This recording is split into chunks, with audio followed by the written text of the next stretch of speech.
So hello friend, this is your boy Abhishek Mishra and welcome to the 5th episode of Book Talks with Abhishek. Basically इस series में हम लोग different books के बारे में discussion करते हैं, उनके पॉजिटिव पॉइंट्स क्या हैं, उनके नेगेटिव पॉइंट्स क्या हैं, अच्छे तरीके से उन चीज़ों को एनालाइज करते हैं। At the end of the video आपको अच्छे तरीके से समझ में आ जाता है कि वो पर्टिकुलर किताब आपके लिए अप्रोप्रिएट है कि नहीं, आपको किताब खरीदनी चाहिए कि नहीं खरीदनी चाहिए, ये चीज़ आपको अच्छे तरीके से समझ में आ जाती है। तो चलिए आज का वीडियो शुरू करते हैं।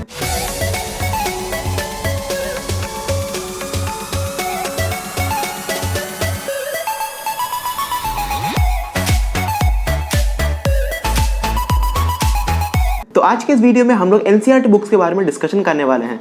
ये पर्टिकुलर वीडियो हमारे दूसरे बुक टॉक्स के एपिसोड से काफी ज्यादा डिफरेंट है। उन सभी वीडियोस में हम लोग एक पर्टिकुलर किताब के बारे में डिस्कशन करते थे, लेकिन इस वीडियो में हम लोग एनसीईआरटी बुक्स के बारे में डिस्कशन करने वाले हैं। एनसीईआरटी बुक्स हर एक क्लास के डिफरेंट किताबें होती हैं, हर एक सब्जेक्ट के डिफरेंट किताबें होती हैं। उन सभी किताबों के पॉजिटिव पॉइंट्स क्या हैं, नेगेटिव पॉइंट्स क्या हैं, उन चीजों को आपको फॉलो करना चाहिए, नहीं करना चाहिए, इन सभी चीजों को हम लोग डिटेल में डिस्कशन करने वाले हैं। तो जब कभी भी हम लोग एनसीईआरटी किताबों के बारे में डिस्कशन करते हैं, हमारे सामने दो सबसे बड़े सवाल आ जाते हैं। सबसे पहला और सबसे इंपॉर्टेंट सवाल आता है, क्या हमें एनसीईआरटी बुक्स को फॉलो करना चाहिए तो कौन से लेवल तक करना चाहिए। और दूसरा सबसे इंपॉर्टेंट सवाल आता है कि आखिर एनसीईआरटी बुक्स को फॉलो करने का सही तरीका क्या होता है, कौन से तरीके से हमको एनसीईआरटी किताबों को फॉलो करना चाहिए। आज के इस वीडियो में हम लोग एनसीईआरटी बुक्स की इंपॉर्टेंस को समझने वाले हैं।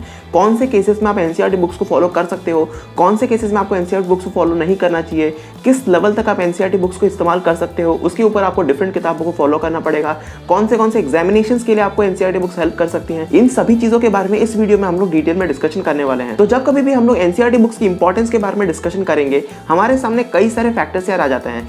एनसीईआरटी बुक्स की इंपॉर्टेंस कई सारे फैक्टर्स के ऊपर डिपेंड करती है। सबसे पहला और सबसे इंपॉर्टेंट फैक्टर आता है कि आप कौन से बोर्ड को बिलोंग करते हो। अगर आप सीबीएसई बैकग्राउंड से हो, एनसीईआरटी बुक्स को फॉलो करते हो, एनसीईआरटी बुक आपके लिए बहुत ही ज्यादा इंपॉर्टेंट है। स्पेशली बोर्ड एग्जामिनेशन के पॉइंट ऑफ व्यू से एनसीईआरटी काफी ज्यादा इंपॉर्टेंट है।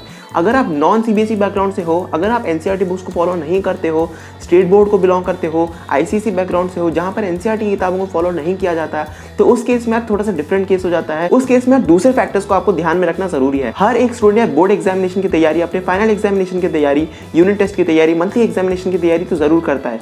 तो उन सभी चीजों के लिए एनसीईआरटी की किताबें काफी ज्यादा हेल्पफुल होने वाली है। दूसरी सबसे जरूरी चीज है कि आपकी नीड क्या है। अगर आप नॉन सीबीएसई बैकग्राउंड को बिलोंग करते हो तो आपकी जरूरत क्या है। एनसीईआरटी बुक को एक पर्टिकुलर पर्पस के लिए आप इस्तेमाल कर सकते हो। तो यहाँ पर आपको सबसे पहले समझ में आना जरूरी है कि क्या एनसीईआरटी ही आपके लिए जरूरी है, एनसीईआरटी के अलावा कोई दूसरा अल्टरनेटिव है, उसके बेटर अल्टरनेटिव कोई है। अगर है तो उनको आपको फॉलो करना चाहिए।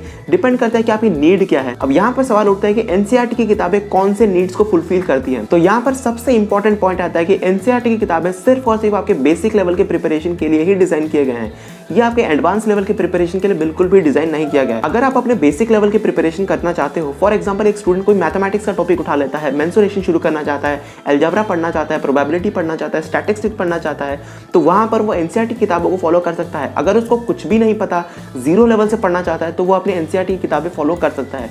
एनसीईआरटी की किताबें सबसे बेसिक लेवल से आपको पढ़ाती हैं, सबसे बेसिक लेवल से वहां पर आपको क्वेश्चन दिए जाएंगे, समझाए जाएंगे, सारे के सारे कॉन्सेप्ट सबसे बेसिक लेवल से ही पढ़ाए जाते हैं। ये आपके बेसिक लेवल के प्रिपरेशन के लिए, एलिमेंट्री प्रिपरेशन के लिए सबसे ज्यादा इंपॉर्टेंट है। ये तो हो गई मैथमेटिक्स की बातें। मैथमेटिक्स के अलावा भी अगर आप सोशल साइंस को लेते हो, साइंस के टॉपिक्स ले लेते हो, उन सभी केसेस में भी एनसीईआरटी की किताबें काफी ज्यादा इंपॉर्टेंट होने वाली है। उन सभी चीजों के लिए भी आप एनसीईआरटी की किताबों को फॉलो कर सकते हो। फॉर एग्जाम्पल आप एंशिएंट हिस्ट्री पढ़ रहे हो, मेडिवल हिस्ट्री पढ़ रहे हो, मॉडर्न हिस्ट्री पढ़ रहे हो, उन सभी चीजों की बेसिक लेवल की प्रिपरेशन के लिए एनसीईआरटी किताबें काफी ज्यादा इंपॉर्टेंट होने वाली है। अब एनसीईआरटी की किताबों को आपको कौन से लेवल से पढ़ना जरूरी है, कौन से स्टैंडर्ड की एनसीईआरटी किताबें आपको पढ़नी जरूरी है। क्लास 1 से लेकर के क्लास 12 तक की एनसीईआरटी किताबें आती है, हर एक सब्जेक्ट की किताबें आती है। आपको कौन सी किताबें फॉलो करना जरूरी है। क्लास 1 से लेकर क्लास 5 तक के जितने भी टॉपिक्स आपको पढ़ाए जाते हैं वो आप किसी भी बोर्ड से फॉलो कर सकते हो, उसमें कोई भी वेरिएशन नहीं आता है। वो सिर्फ और सिर्फ आपके एलिमेंट्री लेवल के टॉपिक्स होते हैं। क्लास 6 से लेकर क्लास 12 तक के एनसीईआरटी किताबें काफी ज्यादा इंपॉर्टेंट है। अब यहाँ पर भी दो कैटेगरी में हम लोग एनसीईआरटी किताबों को डिवाइड कर सकते हैं। सबसे पहले कैटेगरी में क्लास 6 से लेकर क्लास 10 तक की एनसीईआरटी आ जाती है और दूसरी कैटेगरी में क्लास 11 और क्लास 12 की एनसीईआरटी आ जाती है। तो यहाँ पर आपको एक चीज समझ में आना जरूरी है। अगर आप बेसिक लेवल की प्रिपरेशन करते हो, एलिमेंट्री लेवल की प्रिपरेशन करते हो, आप क्लास 6 से लेकर क्लास 10 तक की एनसीईआरटी किताबें फॉलो कर सकते हो।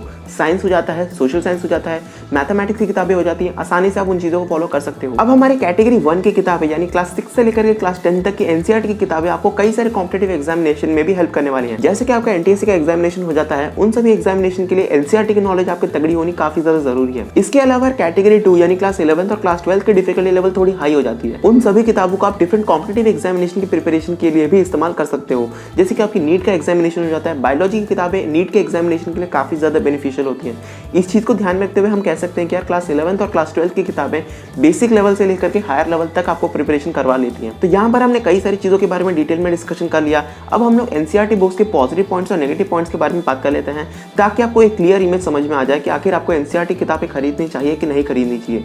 मैंने आपको क्लियरली समझा दिया कि अगर आप सीबीएसई बैकग्राउंड से हो, आपको एनसीईआरटी किताबें मस्ट फॉलो करनी चाहिए, क्योंकि आपके बोर्ड एग्जामिनेशन के पॉइंट ऑफ व्यू से काफी ज्यादा इंपॉर्टेंट है। कई सारे बच्चे डायरेक्टली एनसीईआरटी से ही अपने नोट्स बनाते हैं, एनसीईआरटी से ही फॉलो करते हैं, क्योंकि वो एनसीईआरटी को ही करेक्टली पढ़ना चाहते हैं, क्योंकि वहीं से ही क्वेश्चन फ्रेम होते हैं। इसके अलावा कई सारे स्टूडेंट्स ऐसे भी होते हैं जो एनसीईआरटी के अलावा भी एडिशनली कई सारे रेफरेंस बुक भी फॉलो करते हैं। कई सारे बच्चे ऐसे होते हैं जो दोनों की दोनों किताबें फॉलो करते हैं, एनसीईआरटी किताबें, रेफरेंस बुक को दोनों को मिला करके अपने नोट्स बनाते हैं और अकॉर्डिंगली अपनी तैयारी करते हैं। अगर हम लोग एनसीईआरटी किताबों के पॉजिटिव पॉइंट्स के बारे में बात करें, बेसिक लेवल की प्रिपरेशन के लिए सबसे जरूरी चीज है आपके एनसीईआरटी की किताबें। दूसरी इंपॉर्टेंट पॉइंट है बोर्ड एग्जामिनेशन के पॉइंट ऑफ व्यू से एनसीईआरटी किताबें आपके लिए काफी ज्यादा बेनिफिशियल होने वाली हैं। तीसरी इंपॉर्टेंट चीज है, जितनी भी चीजें आपको एनसीईआरटी बुक में पढ़ाई जाती हैं, कई सारे कॉम्पिटिटिव एग्जाम्स में डायरेक्टली क्वेश्चन से पूछे जाते हैं। अब सिर्फ और सिर्फ क्लास 11th और 12th के बाद नहीं यार, ग्रेजुएशन लेवल के बाद जब हम लोग यूपीएससी एग्जामिनेशन की तैयारी करते हो, सिविल सर्विस एग्जामिनेशन की तैयारी करते हो, उस टाइम पर यार एनसीईआरटी किताबें आपके लिए काफी ज्यादा बेनिफिशियल होने वाली हैं। उन सभी एग्जामिनेशन के लिए एनसीईआरटी किताबें काफी ज्यादा बेनिफिशियल होती हैं। सबसे बेसिक और सबसे इंपॉर्टेंट लाइन यही है कि एनसीईआरटी किताबें बेसिक लेवल की प्रिपरेशन के लिए काफी ज्यादा जरूरी है। अगर हम लोग नेगेटिव पॉइंट्स की बात करें, एनसीईआरटी किताबों में सबसे जरूरी और सबसे बड़ा नेगेटिव पॉइंट यही आता है कि यहाँ की प्रेजेंटेशन काफी ज्यादा खराब है। एक पर्टिकुलर चैप्टर में कौन सा पॉइंट इंपॉर्टेंट है, कौन सा पॉइंट इंपॉर्टेंट नहीं है, इस चीज को फाइंड कर पाना काफी स्टूडेंट्स के लिए काफी ज्यादा डिफिकल्ट हो जाता है। इसलिए कई सारे स्टूडेंट डिफरेंट रेफरेंस बुक को फॉलो करते हैं, साथ ही साथ एनसीईआरटी को भी फॉलो करते हैं, जिससे कि उनको सारे के सारे टॉपिक्स अच्छे तरीके से समझ में आ जाए। इसलिए सबसे पहला और सबसे इंपॉर्टेंट नेगेटिव पॉइंट आता है कि एनसीईआरटी किताबों में प्रेजेंटेशन काफी ज्यादा खराब है। एनसीईआरटी में से नोट्स बनाना, एनसीईआरटी को पढ़ के सारी चीजों को समझ में आना, कई सारे बच्चे इस चीज को पॉसिबल नहीं कर पाते हैं। कई सारे बच्चों को इसमें डिफिकल्टी हो जाती है। दूसरी सबसे जरूरी चीज आती है कि एनसीईआरटी किताबों में आपको सारी चीजें कवर नहीं करवाई जाती हैं। सबसे बेसिक लेवल की अपनी प्रिपरेशन हो जाएगी, लेकिन सारे के सारी चीजें यहाँ पर कवर नहीं किए जाते हैं। कई सारे एडवांस लेवल के टॉपिक्स होते हैं जो आप एनसीईआरटी में फॉलो नहीं कर पाओगे। उन सभी चीजों को फॉलो करने के लिए आपको दूसरे कॉम्पिटिटिव एग्जामिनेशन की किताबों को फॉलो करना पड़ता है। दूसरे कई सारे रेफरेंस बुक को फॉलो करोगे तभी जाकर के वो टॉपिक्स आपको समझ में आएंगे। इनडायरेक्टली आप एनसीईआरटी किताबों से उन टॉपिक्स को कवर नहीं कर पाओगे। फॉर एग्जाम्पल आपका लॉगरिथम का टॉपिक आ जाता है, सेट थ्योरी का टॉपिक आ जाता है। क्लास 10th तक सेट थ्योरी का कोई भी टॉपिक आपको एनसीईआरटी में नहीं मिलेगा। क्लास 11th में आपकी शुरुआत होती है, लेकिन क्लास 10 तक कई सारे एग्जामिनेशंस में सेट थ्योरी के क्वेश्चन सेट पूछे जाते हैं, तो वहां पर आपको डिफिकल्टी हो सकती है और इस चीज के लिए आपको डिफरेंट किताबों को फॉलो करना काफी ज्यादा जरूरी हो जाता है।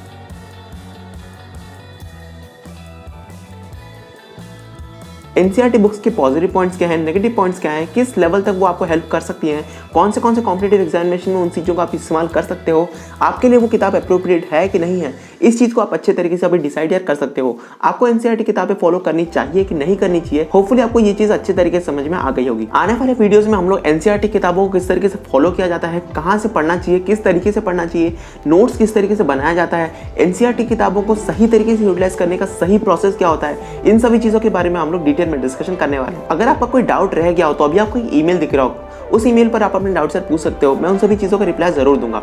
अगर आप चाहो तो नीचे कमेंट सेक्शन में भी अपने डाउट सर जरूर पूछ सकते हो। हम उन सभी चीज़ों के बारे में एक हेल्दी डिस्कशन जरूर करने वाले हैं। तो तब तक ही चलते हैं यार। See have a good day and bye.